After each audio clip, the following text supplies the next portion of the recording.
मोर्चेबंदी कर रहे हैं, जिसमें देश को वो देख सके, बांट सके, टुकड़े टुकड़े कर सकें। ऐसी स्थिति बना दें जिसमें जैसे एक्सीडेंट कभी आप देखते होंगे तो जो सामने का शीशा रहता है वो चूर चूर छोटा छोटा सा हो जाता है, कण में रह जाता है। देश का ऐसा हो, ये उनके हित में है, ऐसा वो सोच रहे हैं। इसलिए पहले जैसा हमने कहा था कि मन परिवार का पर कहानी कहा था, अपना रेजिलियंस बढ़ाने और हम अगर अपना बना लिए खाद्य सुरक्षा वगैरह, जिला स्तर तक को हमने मजबूत बना लिया और समाज के सारे सक्रिय लोग उस जिले में इकट्ठे आ गए, तो लड़ाई जो होगी वो डिसेंट्रलाइज होगी, उसका अध्यक्ष क्षेत्र जिला रहेगा।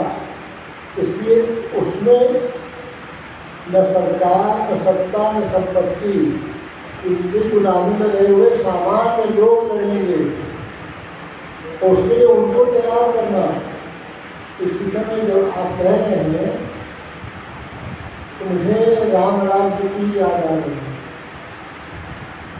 राम जैसे तो नहीं बना था ना, सारे ऋषि महर्षि इकट्ठे हुए, सताना था रावण को, मकर में ले गया, राक्षसी तंत्र ही चल रहा था। उस समय में लड़े कौन लोग? सामान्य लोग लड़े, जय हो करते रहे आकाश से देवता लोग, उतरा नहीं कौनों जमीन पर, लड़ाई किया बंदर भाइयों ने, सामान्य लोगों ने। और वो उस आगामी युद्ध के आवश्यकताओं से जानकार थे। इसलिए वो तो ऐसे लोग थे जो पेड़ से कुछ खा ले, पत्ता और फल खा के पी ले, कोई रसल मुहैया कराने की स्थिति नहीं थी आगे की। और वो लोग जो लड़े, जब एक स्थिति तक पहुंच गई लड़ाई, तब जोड़ता कि आ गए हमरो रथ ले लीजिए। इसलिए सामान्य लोग जो वंचित हैं, जो पीड़ित हैं, जो शिकार हो रहे हैं, उनकी आवाज़ बढ़ना है। इसलिए तो कहा गया भारत परस्त गरीब परस्त, गरीबों के हक और हित को समझने की कोशिश करिए, उससे जुड़िए, उनको जुड़िए। लड़ाके वो हैं नए, तो नए लड़ाके, नए तरीके जो साधनों पर निर्भर न हो, तब कहीं पार पाएंगे। और वो लोग तो गला घोंटने का सोचा ही था, वही ध्यान वो कर रहा है, अपना काम कर रहा है, उनका एजेंडा पर तो वो चल रहे हैं। हम अपने एजेंडा पर चले और इसमें केवल का अनुभूति की जाए, व्यक्ति से बड़ा दल, लेकिन दल से बड़ा देश। अब भैया आप देखिए ना, अब भैया जो स्थिति बनी तो बड़ा बड़ा मकान वाले सब अस्पताल में जगह देखता रहा अपने लिए कोरोना के समय में। तो ये सब सत्ता, संपत्ति, सम्मान, ये सब तो बहुत कम महत्व ले जाने वाला है। इसलिए इससे आगे बढ़े और उनके साथ एकजुट होना जरूरी है, उनके मुद्दे उठाना जरूरी है। अब मुद्दे तो उनके दूसरे रहते हैं, हम कुछ और उठाते रहते हैं। और जगह जगह खाद्य सुरक्षा के नाते से तो हम हासिल कर लें, इसलिए जलाशय बन जाए, गौ रक्षा हो जाए, गौ आधारित कम पूंजी कम लागत की खेती, कम पूंजी कम लागत का उद्यम, स्थानिक उत्पादन और स्थानिक खपत, इतना तक हम पहुँच जाए तो आगे की लड़ाई का समा बदल जाएगा। और तब बहुत से लोग आएंगे सपोर्ट में, उनको भी दुत्कारना नहीं है, सबको साथ लेना है। व्यक्ति से बड़ा दल, लेकिन दल से बड़ा देश, व्यक्ति से बड़ा संगठन, लेकिन संगठन से बड़ा समाज। इसलिए हमारा मोल है समाज की तरफ, हमारा मोल है सही जीवन मूल्यों की तरफ, हमारा मोल है यह याद रहा कर लेकर कुछ नहीं जाएगा, सब यही रह जाएगा। मुट्ठी बांधे आए थे हाथ पसारे जाएंगे। जब तुम पैदा हुए तो जग हंसा तुम रोए, करनी ऐसी कर जाओ कि जग हंसे जग रोए और तुम हंसो। यही करने का काम है। और अभी आपातकाल की स्थिति आ रही है, हम पॉलिटिकली नहीं कर रहे हैं। ऐसा काल आ रहा है जिसमें से हमको बचना है, नहीं तो ये बाजारवाद सबको निकल जाएगा। और निकल जाएगा फिर बड़े बड़े जो अमीर देश आज चला रहे हैं ना, वो सब बर्बाद होने वाले हैं। और जो चंद लोग होंगे, वही तो लोगों ने कहा नहीं, इतना कहा भैया 55 करोड़ लोग काफी है दुनिया में, ऐसा सोचा जा रहा है कुछ मूर्खों के द्वारा, और बाकी 650 का खत्म होना तो हर जगह ही है। Those who cannot perform should perish, ये रहता है मंत्र बाजारवाद का। इसलिए हमको जमीन, जल, जंगल, जानवर के साथ जन का मिला जुला जीवन खड़ा करना है। तदनुसार शिक्षा, तदनुसार स्वास्थ्य, तदनुसार न्यायिकी, तदनुसार राजनीति, तदनुसार अर्थनीति, सब दिशाओं में हमको पढ़ना है। ये ध्यान में रहे।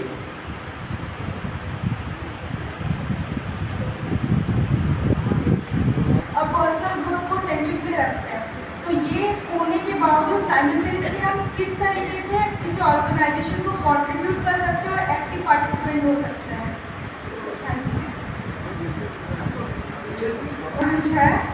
मेरा क्वेश्चन ये है कि हम जो पॉपुलेशन में है यंग जनरेशन, वो बहुत ज़्यादा करियर ओरिएंटेड है, काफ़ी ज़्यादा पर्सनल ग्रोथ को सेंट्रिक में रखते हैं।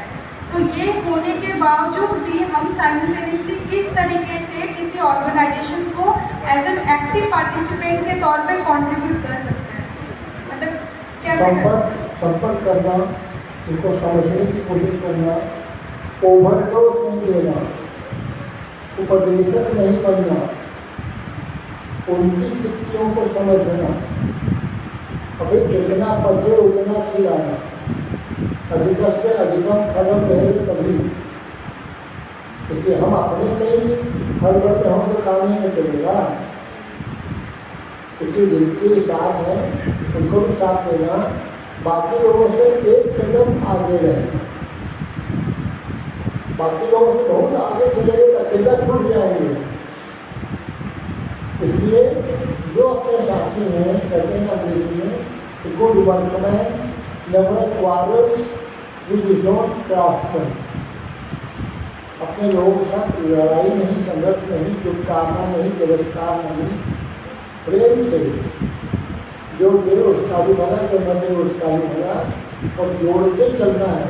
तो जोड़ने की मानसिकता और जोड़ने के कारण जो व्यवहार कुशलता चाहिए, ये बेसिकली काम करेगी तभी जब हमारा लक्ष्य तय है। लक्ष्य तय है तो बहुतों को जो करना है, तो भैया आगे जो हो वही बढ़ जाए। जैसे फुटबॉल खेलते हैं ना, अलग अलग पोजीशन से खेलते हैं, कोई रैंकिंग होता है, कोई बैटिंग होता है, लेफ्ट होता है, ये सब होता है। तो उस समय में पास देना आना चाहिए। हम ही गोल करेंगे, ये कोई ना सोचे, जो गोल पोस्ट होगा वही गोल कर दे यार। हम ही गोल करें, जरूरी थोड़े पास देंगे, और जिनको गोल नजदीक पड़ेगा वो गोल कर देंगे। इसलिए इसमें सबको साथ लेना, क्योंकि जिंदगी सबके लिए है। यही उपाय होता है। हाँ, मैं अपने समाज जिले का कन्वेनर हूँ, काशी स्वाभिमान आंदोलन का। महोदय गोविंदाचार्य से मैं पूछना चाहता हूँ, ये बात मेरी थोड़ी सी बुरी नहीं लगनी चाहिए। मैं देखता हूँ कि हम लोग बहुत सारे संस्थानों में बहुत सारे शिविरों का हम लोग भी आयोजन करते हैं और देखते भी हैं कि बहुत सारे संस्थानों में, बहुत सारे जो आंदोलनों में जो हमारे शिविर लगा करते हैं, उसमें वक्ता जो होता है अपने भाषण को देता चला जाता है। लगता है कि कोई आदमी किसी को जबरदस्ती रस पिला रहा है, लेकिन जो उसमें पार्टिसिपेट्स जो होते हैं उनके मंतव्य को नहीं जाना जाता है। ऐसा क्यों?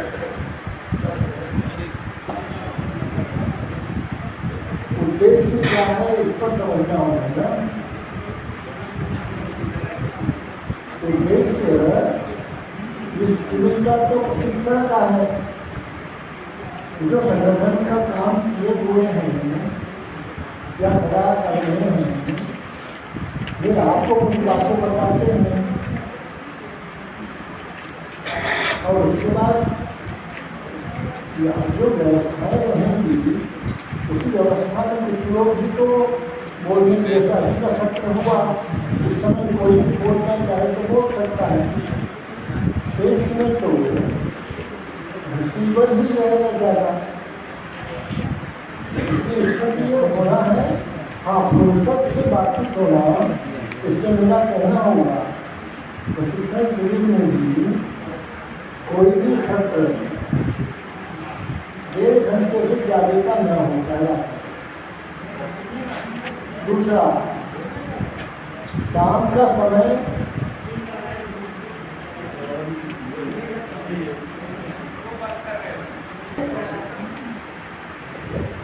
गोविंदाचार्य जी, मतलब वो बाबा आपके चरणों में प्रणाम, सबको प्रणाम।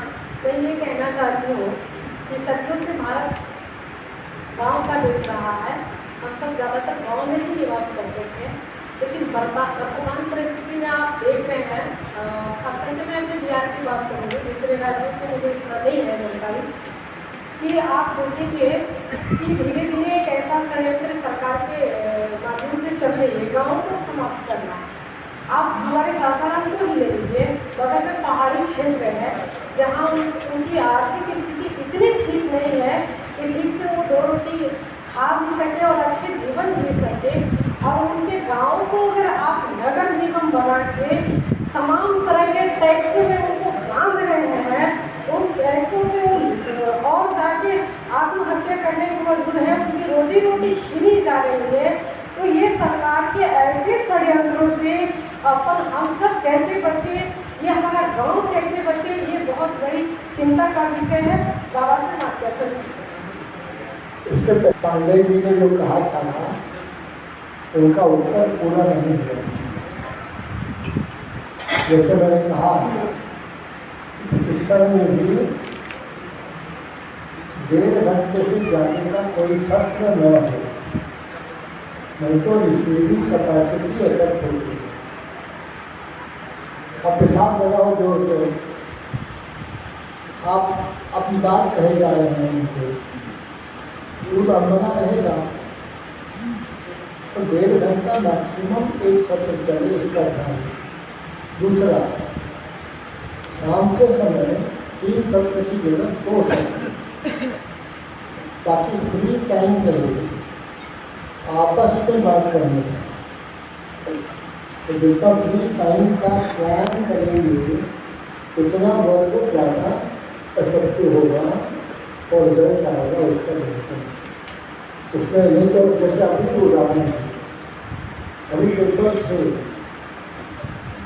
जब सत्र चल रहा हो तो पेपर बांटेंगे तो मनुष्य की हाथ बढ़कर उस पेपर पर चले जाएगा, हाथ में आएगा कि क्या चीज़ है, स्वाभाविक है।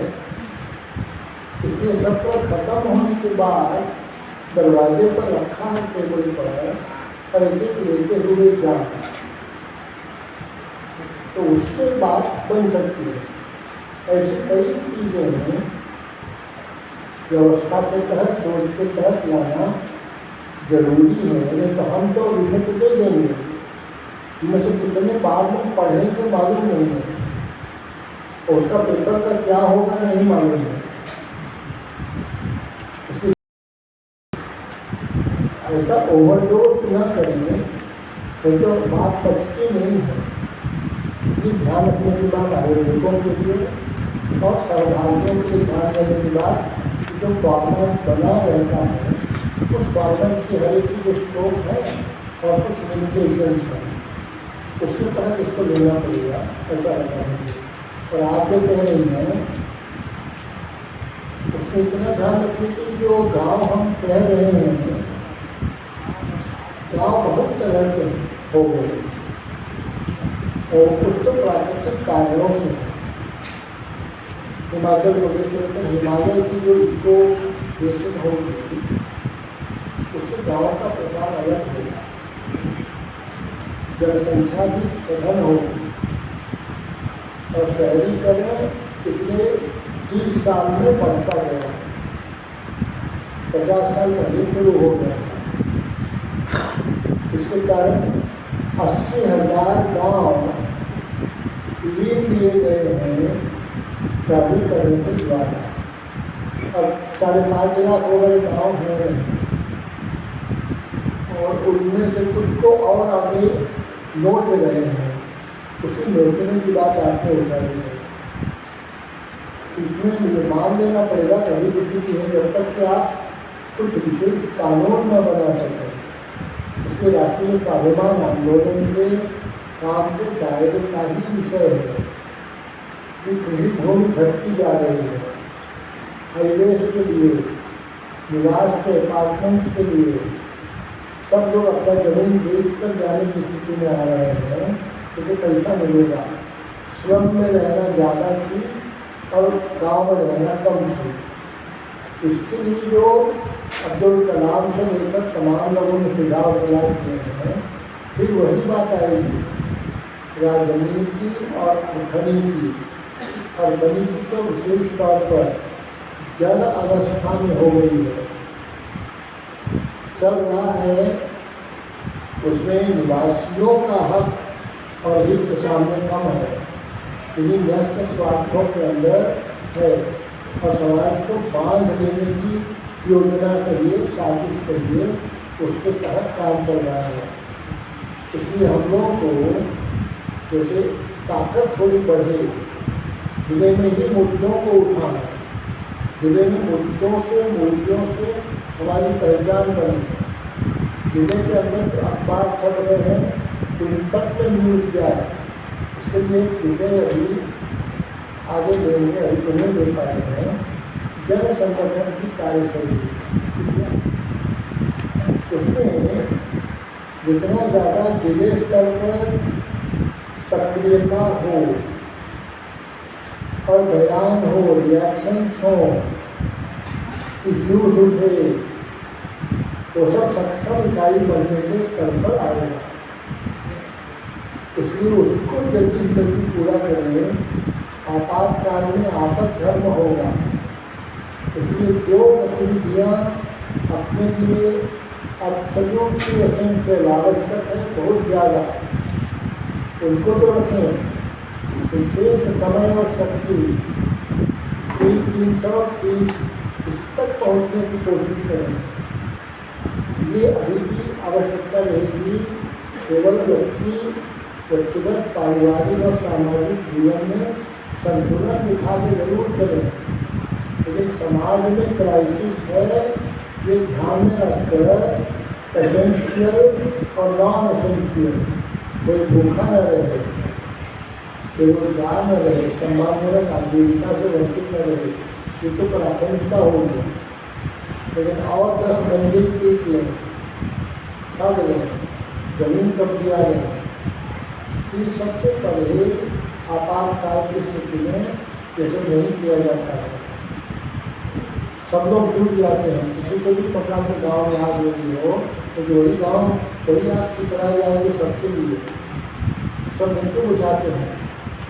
अभी भी देश की स्थिति उस तरह की है, दिखता है कि दुनिया भर नाम कर रहे हैं, लेकिन बाकी दृष्टि से देखेंगे तो देश 10 साल पहले 49 लाख या 52 लाख करोड़ रुपए कर्ज में था। इस समय अपना देश 158 लाख करोड़ के कर्ज में डूबा हुआ है। तो उधार लेकर रईसी इससे नहीं चलेगा, और वो समय आएगा जब हिसाब लिया जाएगा ना, तो हिसाब देना मुश्किल हो जाएगा। और पैसा उधार देने वाली ताकतें यही सोच रही है कि हम उस समय का इंतजार कर रहे हैं।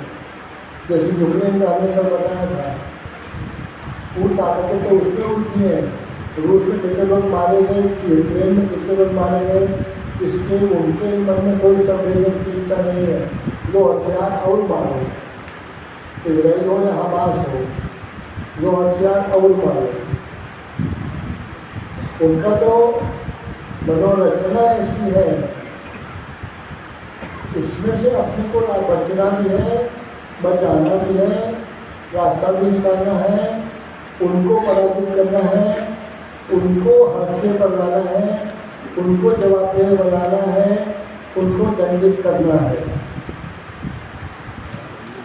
इसलिए इस बड़े काम के साथ है वैसा ही है जैसे राम राज्य आने के पहले रावण राज का होना। रावण राज वाले किसी पार्टी वार्टी का नहीं है।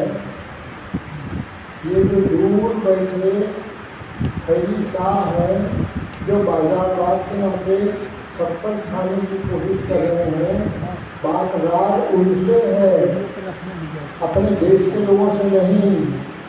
अपने देश के लोग तो वयम पंचाधिकम शतम, हम 5 और 100 नहीं है, 100 और 500 नहीं है, हम 108 हैं। इसलिए हमारा सत्ता से संघर्ष, टकराव, बेमजूद अपने नाम के लिए नहीं, मुद्दों और मूल्यों के लिए लड़ाई लड़नी है। इसके लिए अपनी तैयारी का ये पर्व है। केवल इसमें चिंता यही होती है समय न निकल गया, का वर्षा जब पृथ्वी सुखानी, जब चिड़िया चुग गई खेत की स्थिति न रही, तो उसके पहले हम लोगों को संबंध होना है। केवल को दूसते हुए नहीं, केवल को ऊँचा नीचा दिखाते हुए नहीं, किसी को हार या जीत के दायरे में बांधते हुए नहीं, मुद्दों और मूल्यों को कॉन्सेंट्रेट करके नया तरीका यही है, नए लड़ाके बनना है। इतना ही मुझे कहना है। वर्मा हुआ रांची से, प्रेम वर्मा रांची से। ये आजकल मैंने आज के युवाओं में यह देखा जाता है कि राष्ट्रवाद की भावना बहुत कम है और दिन प्रतिदिन उनकी भावना और कम होती जा रही है। ये बहुत दुखद है। इसको जागरूक करने के लिए हम लोग क्या कर सकते हैं, कैसे इसको आगे बढ़ा? देखो भैया, जैसी दृष्टि वैसी सृष्टि। आपको कम लग रहा है, हम आपको अपना बताते हैं। 1960 की बात है, जब हम बड़े राष्ट्रवादी बनकर संघ शाखा में जाने लगे थे। जा रहे थे, हमारी शाखा जहाँ लगती थी उस रास्ते में 3 टॉकीज मिलता था, टॉकी सिनेमा वाला, और हर एक सिनेमा हॉल के सामने यार शाखा का समय ऐसा था 6 से 9 सिनेमा, हमारी शाखा 5:30 से 6:30।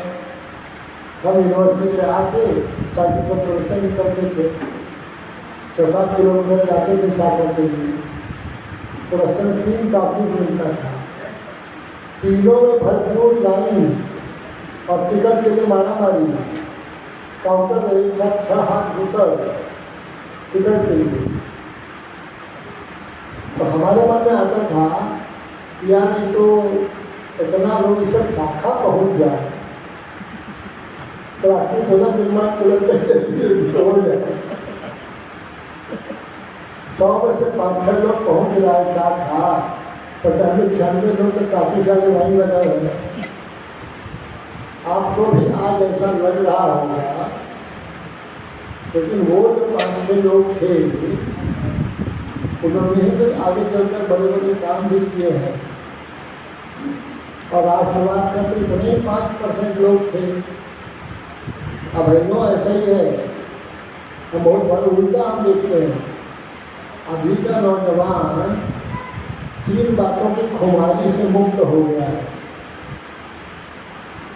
एक है उपनिवेशवाद, इसकी खुमारी से नौजवान मुक्त है।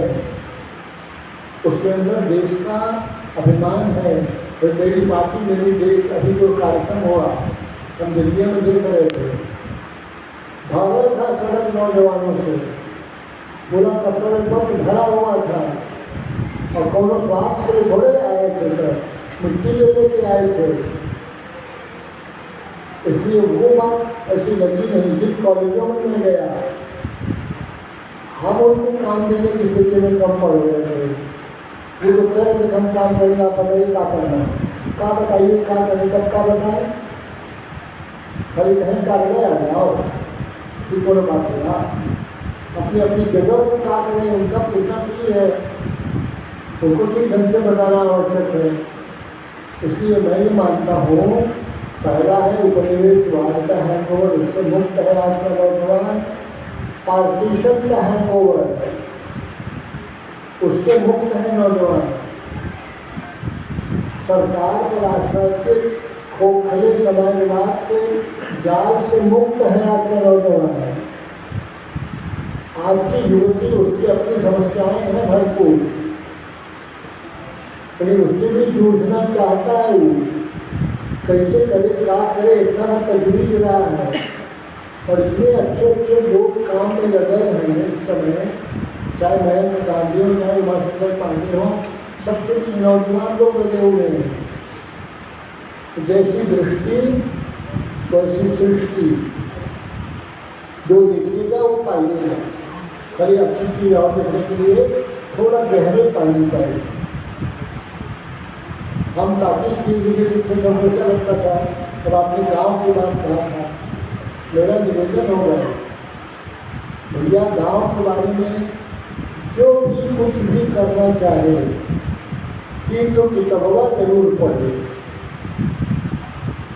एक समग्र ग्राम सेवा की ओर,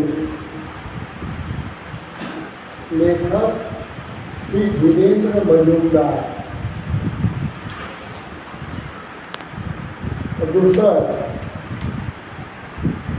क्रांति प्रयोग और चिंतन, क्रांति प्रयोग और चिंतन, यही लेखक है। और उनका बड़ा किस्सा ऐसी बता देते हैं। 1921 की बात है, गांधी जी ने असहयोग आंदोलन का विरोध बजा दिया था।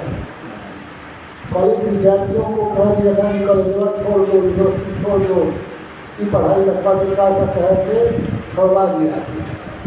धीरेन्द्र मजूमदार उस समय इंजीनियरिंग कॉलेज काशी विश्वविद्यालय में पढ़ रहे थे। उन्होंने गांधी जी को चिट्ठी लिखी कि आप कहने के अनुसार अपनी पढ़ाई छोड़ रहा हूँ और मुझे क्या करना है बताइए। गांधी जी ने जवाब दिया, तुम ग्राम विकास में लगो। हम तो गाँव रेलवे में किए हैं, उन्होंने चिट्ठी लिखी, हम विकास क्या करेंगे। कभी तुम गाँव जाओ, वहाँ रहो, वहाँ के लोगों से सीखो, फिर जैसा तुमको वहाँ जाके बुझाए उनके लिए कुछ करो। ये आदमी 1921 से लेकर 35 साल 1956 तक ग्राम सेवा में ही लगा रहा। शहर के किनारे वाले गांव, दूर के आदिवासी गांव, मिश्रित जाति के गांव, एकल जाति के गांव, ऐसे गांवों की जितनी वैरायटी हो सकती है उन सब में काम किया। और जहाँ काम कुछ खड़ा होने लगा, सौंप कर आगे बढ़ गया, मठ नहीं बनाया। 1956 में जाके वो शरीर शिथिल हो गया, उनका 35 साल लगाया था। उसका जो अनुभव था, हर सप्ताह लिखते थे, उसी का मिलाकर किताब छपा देते। 1972 आ गया तो उसका 51 साल हुआ ना, तो उसने किताब लिखा 3, बैलगाड़ी पर यात्रा किया उन सब जगहों की, और रिव्यू करके किताब लिखी लोक गंगा यात्रा। तो देखो कि गाँव के बारे में सोचना करना हो, मेरा निवेदन होगा कि वो ये सबको पहचान ले। प्रदेश में इतनी विविधता है, जो बात कल कही किसी ने, तो यह 127-28 किस्म का जलवायु कृषि प्रक्षेत्र है देश में। कौवा भी वही हिसाब से होगा, घर भी तो बनेगा वही हिसाब से, मौसम के हिसाब से। अब आसाम की तरफ चल जाओ, हवाई जहाज में देखेंगे ऑफिस में तो टीना का शेड वाला घर मिलता जाएगा आपको, और तिकोना घर रहेगा, ऐसा फ्लैट नहीं रहेगा। कैसे वहाँ पनिया बहुत बहुत बरसता है, कोई जम्मू कश्मीर में देखेगा तो उसे नहीं मिलेगा आपको, क्योंकि बर्फ पड़ता है। आपकी बड़े छत बना लेगा वो घर आई थे तो उधर फंस जाएगा, दीवार वार सब देगी। इसलिए वो सब जब देखने की बात आई कि योजना बननी है 128 जगहों की, हर क्षेत्र में एक मॉडल सेंटर, तो पता है जो विद्यार्थी लोग हैं पाए गए जैसे विद्या, उसी को कहेंगे 128 को एक प्राइमरी जोन, भू पर्यावरणीय कृषि प्रक्षेत्र कौन कौन सा है दिखाओ, उसमें एक एक में कौन कौन सा जिला आएगा ये बताओ। उसमें जो मुख्य जिला हो ज़्यादा आबादी वाला कोई को केंद्र बना लो, तो वहाँ एक नोडल सेंटर बन जाए तो लड़ाई का छावनी नया वो रहेगा। वही में एक छावनी की है, कितना विद्यालय है, और इनके द्वारा और फैल रहा है। जो भोगनीपुर गए थे धुआं था, जामताड़ा के पास गए थे धुआं हुआ, और लोग गिर रहे हैं तो और लोग करेंगे। यही लड़ाई का तरीका होगा। लगेगा कि हम ग्राम विकास कर रहे हैं, तैयारी हो रही होगी ग्राम विकास के साथ साथ उस बड़ी लड़ाई की।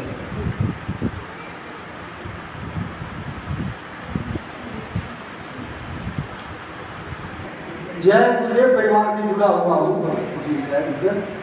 और जो है उमाकांत के जी उमाकांत जी महाराज से जुड़े हुए हैं। वो गौ हत्या के बारे में बहुत ज़्यादा जोर लगाए हुए हैं। हम अपने भाइयों से ये कहना चाहते हैं जो ऐसे गौ हत्या बंद नहीं होगी, जब तक हम अपने आप में सुधार नहीं लाएंगे तब तक ऐसे गौ हत्या बंद नहीं होगी। क्योंकि गौ अक्सर लोग हिंदू लोग ही पालते हैं, और जब गौ का दूध खत्म हो जाती है, बछड़ा देना बंद कर देती है, उस गौ को मतलब मुसलमानों के हाथे जो काट के खाता है उनको हाथे बेच दिया जाता है। क्या हम लोग उस आदमी से पूछिए कि गौ कौन है, तो गौ हमारी माता है, लेकिन वही आदमी उस मुसलमान के हाथे बेच देता है। इसलिए वैसे लोगों को इस चीज़ पर वर्जित होना चाहिए कि ताकि वहाँ तक नहीं पहुँचे, अपने आप गौ हत्या बंद हो जाएगी। और हमारे संस्था में जो एक चीज़ बताया गया कि आज पहली बार मैं हूँ, जल जीव जंगल और क्या बताए हैं वो अभी पहली बार हूँ, पूरा नहीं है। तो जीव जो है हम ये सोच रहे हैं जो किसी भी जीव को अगर हम भला करेंगे तो हमें खुद अपने आप भला मिल सकता है। तो हम लोग प्रयास रहे कि खान पान पे वर्जित करें, अच्छी खान पान खाएं ताकि अच्छे लोग अच्छे व्यवहार हो। और गौ आधारित स्वास्थ्य सेवा उद्यम इन सब के बारे में बहुत पढ़ा लिखा गया है। केंद्रीय सरकार के द्वारा संपूर्ण गौवंश हत्या बंदी का कानून भी बनना चाहिए, और उसके साथ साथ जो राष्ट्रीय स्वाभिमान आंदोलन में गौरक्षा गौ कल्याण के निमित्त तैयार करवाया था गौ माता का निर्देश पत्र 20 पॉइंट थे उसमें। मेरा निवेदन है वेबसाइट से आप गूगल से पा लीजिए या स्वयं नदी कीजिए हैं जो गौ सेवा संगम के लिए संयोजक है, उनसे पा लीजिएगा, उसको पढ़िएगा।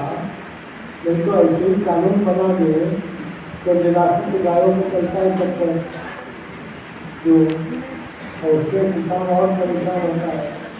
तो हम लोग जब गए थे यात्रा में गंगा जी में, तो किसान बेचारा परेशान है, बच्चों के लिए जरूरी है अनाज, उसकी काफीदार बैंक लगा रहा है सारा, और उसमें फंस रही है गाय, किसी भी जा रहा है गंगा। और वो बच्चों की तरफ देखें तो काफीदार पाप लगा है, गौ माता की तरफ देखें तो काफीदार पाप लगाना पाप लगता है। इससे वो फंसा हुआ है। उसके लिए ही जो भी यहाँ भी आप करें, जो गौरक्षा के बारे में काम करना चाहें, वो से संपर्क करके बात कर लीजिए। फिर इसी के अंदर जो आप और कर सकें, औरों को जोड़कर वो सब चीजें राष्ट्रीय स्वाभिमान आंदोलन के दायरे में ही है। गौ माता से बढ़कर दूसरा कुछ नहीं। और देवरा बाबा इसमें कह रहे बच्चा गायत्री भारत की वाक है, गौ माता भारत की मन स्वरूपिणी है। गौ माता उदास तो भारत उदास, गौ माता प्रसन्न तो भारत प्रसन्न, और गंगा जल भारत का प्राण है। भैया इसमें सब लोग कर रहे हैं, हम लोग वही काम में विफल हैं, उनका भी आशीर्वाद हमको मिलेगा। बाबा जय गुरुदेव ने जो काम किया था अपने समय में, अभी भी कर रहे हैं उनके दो, इसलिए उनका आदर करते हैं।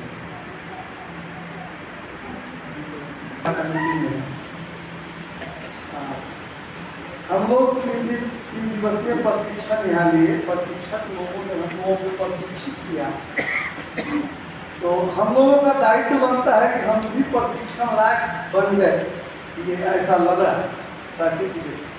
तो हम प्रशिक्षणकर्ताओं से चाहें कि वास्तव में क्या हम प्रशिक्षण देने लायक टीचर बन पाएंगे। इस चीज़ को तो होनी चाहिए कि आखिर हम सब लोगों की जो बात है प्रशिक्षणार्थी, उन लोगों ने क्या सीखा या हमारी क्या मापदंड थी, जितना हमने कुछ जाना तो हम किसी को प्रशिक्षित कर पाएंगे, ये जरूरी होना चाहिए था हम लोगों के लिए।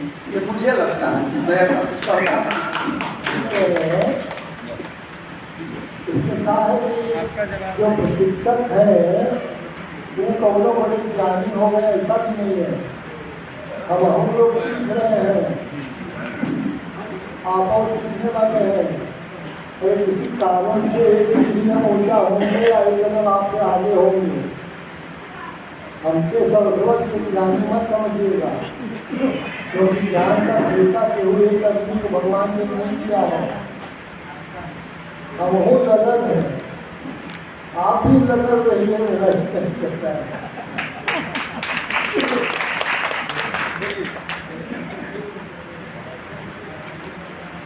सम्मानित मंच, आदरणीय गुरुदेव के चरणों में मैं प्रणाम करना, सभी भाई को प्रणाम। ये जिला मुजफ्फरपुर से आए, मेरा नाम अनुपमा है और सुबह से ये बैनर देख रही हूँ, साहस पहल प्रयोग, और मेरे मन में सवाल आया और जवाब चाह रही हूँ, और जो कुछ मन गलती हो जाए तो उसके लिए मैं क्षमा प्रार्थी हूँ। सर बताए थे कल, जो मेरे दिमाग में आ गया, मेरा गांव, मेरा देश, मेरा जिला, अपनी दुनिया। तो मैं अपनी दुनिया की बात कर रही हूँ, अपने गांव की बात, क्योंकि मेरा मुजफ्फरपुर मेरी दुनिया, और ऐसे तो पूरा राष्ट्र मेरी दुनिया, पूरे देश मेरी दुनिया। मेरे जिले में एक सुझाव कर रहे थे कि बहुत सब लोग नहीं रख पाएंगे जिला से, लेकिन हम रख रहे हैं। प्रशिक्षण में हमने बहुत कुछ सीखा और बहुत कुछ लेके जाएंगे, और वहाँ संगठन बना के और राष्ट्रीय स्वर्ण आंदोलन के तहत हम बहुत सारे काम करेंगे और सारी महिलाओं को जोड़ेंगे। वो तो मेरा काम रहा, लेकिन समस्या वहाँ बहुत गहन समस्या है। हमारे मुजफ्फरपुर में लीची के समय जो जब आते हैं लीची फलती तो उसमें 200, 300, 500 छोटे छोटे बच्चों की संख्या बढ़ जाती है। सेफलाइटिस बीमारी के कारण मौत हो जाती है। और हमने 2015 में आवेदन दिया, हमारे यहाँ उस समय राष्ट्रीय स्वास्थ्य मंत्रालय से हमारे यहाँ मंत्री थे, हमने आवेदन दिया और उस आवेदन पर उसने बताया कि हम काम करें, और जिले में एक बताया कि 3 से 30 और 300 संगठन के लोग बनाएंगे, इकाई बनेगी और हमारा एक मॉडल मुजफ्फरपुर होगा। उसके बाद ही हम ये मिशन में कामयाब होंगे। धन्यवाद। दूसरे समाज में उलझन समस्याएं हैं। हमने से भी हरे कोई जिसमें पढ़ने में रुचि लगता होगा, कोई रचनात्मक दिमाग का होगा, कोई आंदोलनात्मक दिमाग का होगा। तो छूट है सब दिशाओं में, लेकिन कुछ ना कुछ करना जरूरी है अगर आप उसको कार्यकर्ता करते हैं। दूसरी बात, समस्याओं में समाज उलझा है। भैया जो समस्या आपको जड़ जाए वही धर दीजिए, वही को सुलझाने को मत करिए, उससे कनेक्शन और बैठेगा। और जैसे उलझन बटन का होता है, उलझन का होता है, तो जगह से पहले तुम ध्यान से जहियों लग जाए तो ढीला होता जाएगा, और फिर बाकी का भी उलझन समझेगा।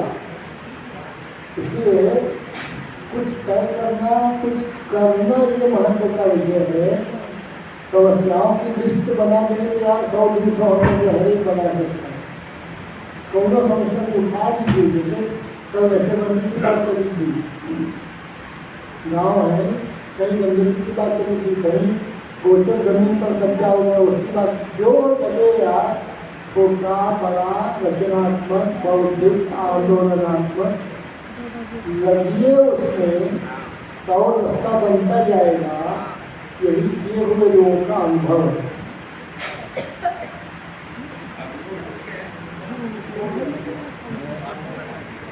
अपने आप में 4-5 ग्रुप में पढ़ रहे, आप दोनों से आग्रह कि आगे आए। मैं हरिशंकर वैद्य जी, कुमार संजय जी,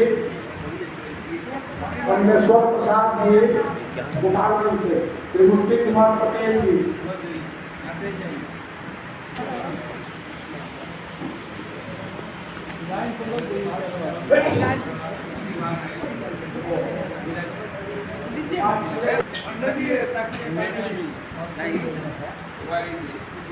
राजनारायण प्रसाद जी, अविनाश सिंह जी, वीरेंद्र सिंह जी,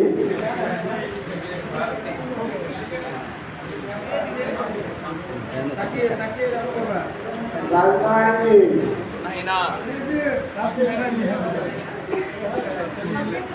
अविनाश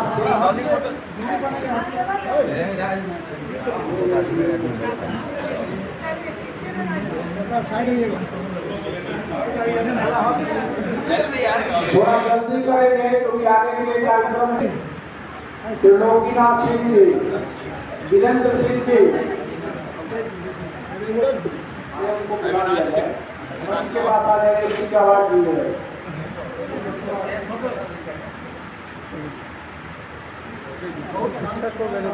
वीरेंद्र सिंह, त्रिलोकीनाथ सिंह जी, देवी जी, मनोरमा पासवान जी, पास में जाइए, राजेश कुमार जी, अरुण पटेल जी, राजेश कुमार, राजेश कुमार, सुरेंद्र शाह, अरुण पटेल जी आगे, अरे आगे पटेल, एक मिनट पटेल जी, सुरेंद्र साहब,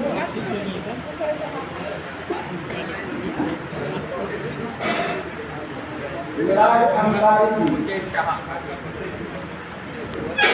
शंभू कुमार सिंह जी, शंभू कुमार सिंह, अंसारी जी, अशोक कुमार शर्मा जी, अनिल शर्मा जी, रत्नेश सिंह जी,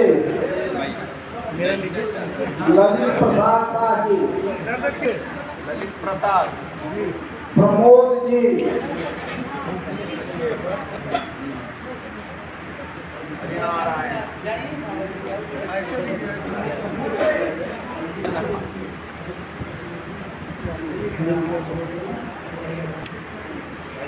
नंद किशोर साहनी जी,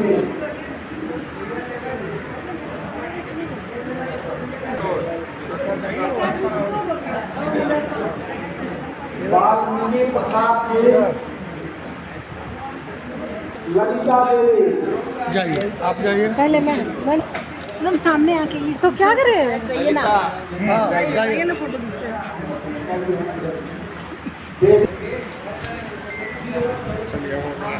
रामकली देवी हाँ, रामकली देवी है। जगत नारायण ठाकुर जी, देवव्रत कुमार जी,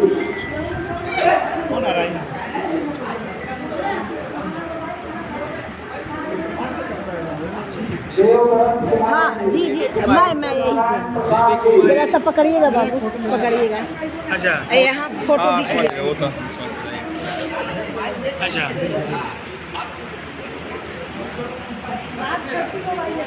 हम बोल दे एगो भोरे चल जाती सर हो गया बहुत हो गया ठीक वीडियो भी बन रहा है। हाँ हाँ बंद नहीं न किए थे। नारायण प्रसाद जी, सुनील ठाकुर जी, देवव्रत कुमार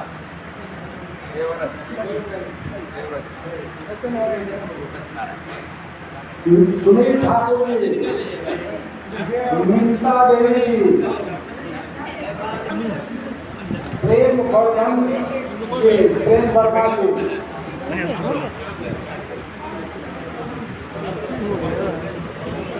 शशि भूषण कुमार जी,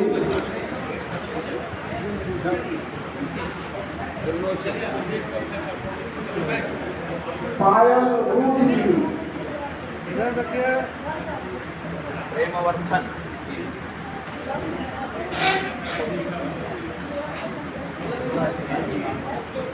भूषण कुमार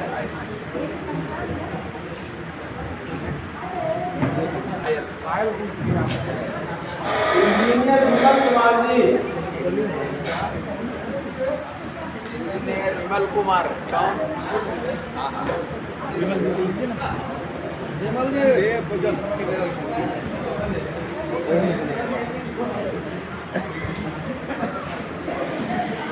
देखिए हमारे वर्मा जी आए हुए हैं, ये लास्ट सेशन में आए हैं और किस वास्ते आए हैं वो बताएंगे बाद में, हम लोग गप करेंगे।